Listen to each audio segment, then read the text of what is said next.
Right. ఒక్క నిమిషం వెంకన్న గారు, ఒక్క నిమిషం అండి.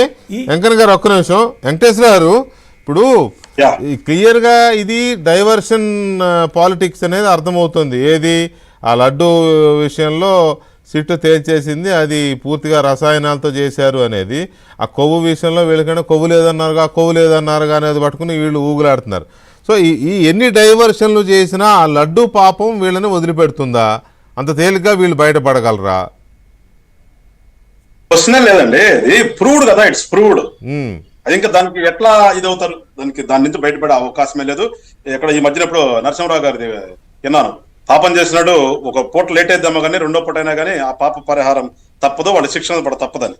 అలాగే ఖచ్చితంగా వీళ్ళందరూ కూడా శిక్షించబడ తప్పదు. అంత అంత అంత పాపం మనిషి అనేవాడు ఎవడు చేయకూడదు, అలాంటిది చేశారండి.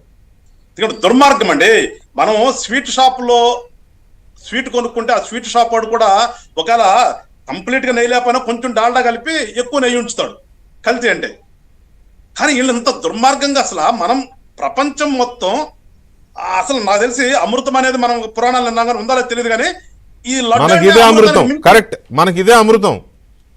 అలాంటి దాన్ని అంత పాపం చేసిన తర్వాత వాళ్ళు ఎట్లా పోతారండి? ఖచ్చితంగా ప్రతి ఒక్కడు అనుభవిస్తాడు, చూస్తాం, మనమే చూస్తాం, కళ్ళ ముందే జరిగింది ఖచ్చితంగా. అది ఇకపోతే మీరు ఇందా మొదలు పెట్టినట్టుగా రాష్ట్రపతి పాలన దేనికోసం అండి? దీనికి జంగిల్ రాజు అంటే ఏంటి అసలు? జంగిల్ అది ఒకటి మొదలు పెట్టాడు ఈయన, జంగిల్ రాజమని. అంటే ఈయన ఏంటంటే వెంకటకృష్ణ, ఈయన ఏంటంటే రాజధానిని జంగిల్ చేద్దాం అనుకున్నాడు. ఒకటి కరెక్టే, అడవి చేద్దాం అనుకున్నాడు దాన్ని. ఆయన కోరిక తీరలా, ఇవాళ మేము క్లియర్ చేసి రాజధాని కడుతున్నాం, అది అట్లా ఉండిపోయింది. అందుకని ఆ పదాన్ని ఒకటి వాడుతున్నాడు. ఇంకొస్తే రాష్ట్రపతి పాలన దేనికోసమండి? నేను తిరగలిస్తున్నామా? మీ రాంబాబు గారిని మేము కట్టిన ఫ్లెక్సీ దగ్గరికి వచ్చి ప్రెస్ మీట్లు పెట్టి చించుతానని చెప్పేసి ధైర్యంగా మాకు వార్నింగ్ ఇచ్చెళ్ళింది ప్రజాస్వామ్యం మేము చూస్తున్నామా? నువ్వా? అరే మా పవన్ కళ్యాణ్ గారు హైదరాబాద్ ఫ్లైట్ ఎక్కితే మీరు టేకాఫ్ అవనిచ్చారా? దాన్ని టేకాఫ్ ఏంటి? ఆయన ఇబ్రహీంపట్నం దగ్గర రోడ్డు మీద పడుకుని ధర్నా చేయాల్సిన పరిస్థితి వచ్చింది కదా. రోడ్డు మార్గాన్ని వస్తుంటే నీ రాష్ట్రంలోకి రానిచ్చావా నువ్వు? అవును.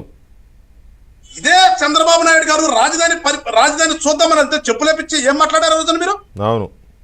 ఇదే పవన్ కళ్యాణ్ గారి నోవాటల్ హోటల్లో వైజాగ్ లో వెళ్తూ ఉంటే అసలు నుంచోనిచ్చావా? బలవంతాన కుక్కర్లో కూర్చోబెట్టి నోవాటల్ దగ్గర బంధించింది నువ్వు కదా. అవి కదా రాష్ట్రపతి పాలన పట్టాల్సిన పరిస్థితులు అంటే. ఇదే చంద్రబాబు నాయుడు గారు ఎలక్షన్ ప్రచారంలో నందిగామలో రాళ్ళేసింది నువ్వు కదా.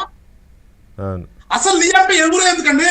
నీ పార్టీలో గెలిచినటువంటి ఎంపీ రఘురామకృష్ణరాజు గారు టైం అయిపోయే వరకు మళ్ళా కూటమిలో గెలిచే వరకు కూడా అతను సొంత నియోజకవర్గంలోనికి రాలేని పరిస్థితి చేసినటువంటి నువ్వు అప్పుడు పెట్టాలా రాష్ట్రపతి పాలన? ఇప్పుడు పెట్టాలా?